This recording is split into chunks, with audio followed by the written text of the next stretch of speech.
Nana pala gamit ko dito ang cute kasi niya masyado lalo na pag maging pusa na siya at tumakbo na pagkamalan ko talaga tikto. Ikot-ikot na tayo sa mapa lalo na activate na yung ating lying bed on sa common DI.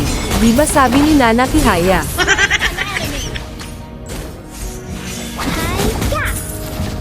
Hindi ako sure kung Hinaya o Tihaya yung sinasabi nitong Nana na ito nakakalito tuloy mga doy.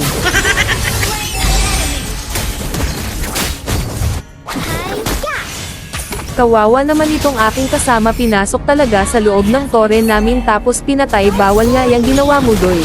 Homicide kasi yan. So pinatay kita pero nasa labas lang ako ng bahay nyo kaya absuelto ako sa kaso niyan. Case closed agad yan. Nakaabang lang sana ako dito sa damo kaso yung ipis nagpadiling diretso. Maong dalagan na lang ko kaya ang ipis nalito. Buti na lang niligtas din ako ng damo.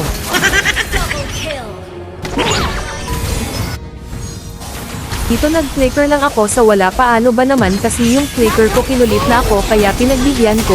Pahamak na flicker na ito parang bininta ata ako sa mga kalaban ko. Sige habol ka ba sin Anya? Mugab ka. Masyadong mataas kampiyansa ko dito ang hindi ko pala alam tulog pa yung pusa ko, kaya ang mismong happy kaayo.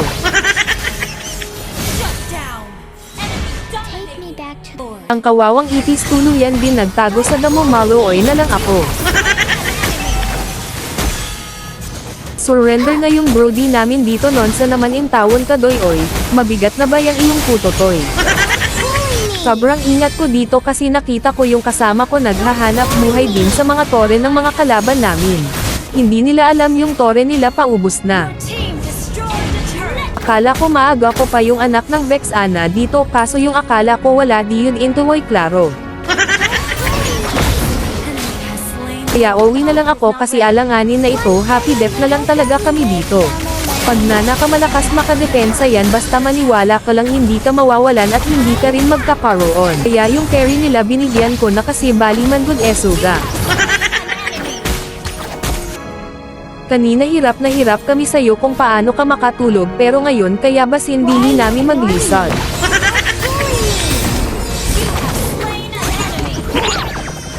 Pag ka dapat may patient ka, kung wala ka nun matik lagi kang pasyente talaga kasi mage lang yan at sobrang lambot lang talaga. Maraming salamat sa inyong oras at tinapos nyo pa, og wala pa ka nakasubscribe ayaw na og hulat na sabihan pa kita.